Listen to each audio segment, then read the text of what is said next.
Brothers and sisters, happy Easter once more to all of you, and welcome back to those working from your Holy Week break and Holy Week experience with your communities. Many would attest that the early stage of a child's growth is crucial. Nakikita nila o naririnig nila ang mga bagay na mga ginagawa ng mga matatanda. Example, when around a good environment, hopefully, good examples are given, and thus a child will live a good life.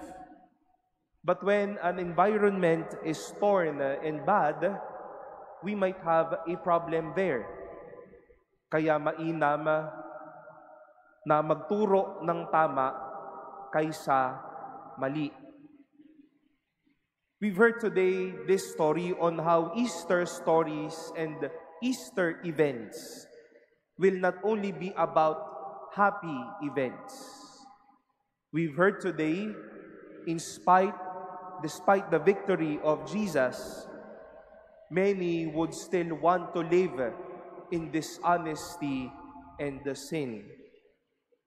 The chief priests and the elders gathered the guards to appease them with something. And what is that something? For them to tell and report the governor that the disciples stole the body of Jesus while they were asleep.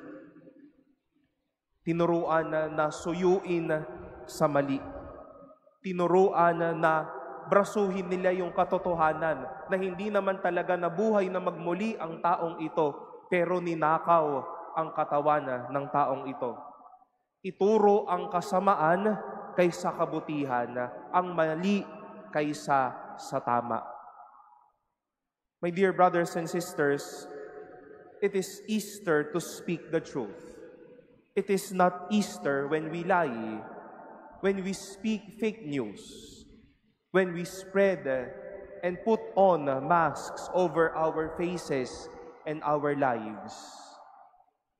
But it will always be Easter when we teach goodness, when we say the truth, when we are honest and sincere in everything that we do. Kapag nagpatotoo, totoo ang biyaya ng pagkabuhay. Grasya ng pagkabuhay ang sabihin ang katotohanan kaysa kamalian. If we are holding off truth, when we distance ourselves from reality, when we put on masks, when we lie, and if we wish to stay inside those bad stories, then we also take time for longer days inside the tomb. But the Lord has been raised. Easter na po ngayon. Maging biyaya po sana sa bawat isa, sa ating bansa, sa bawat tao ito.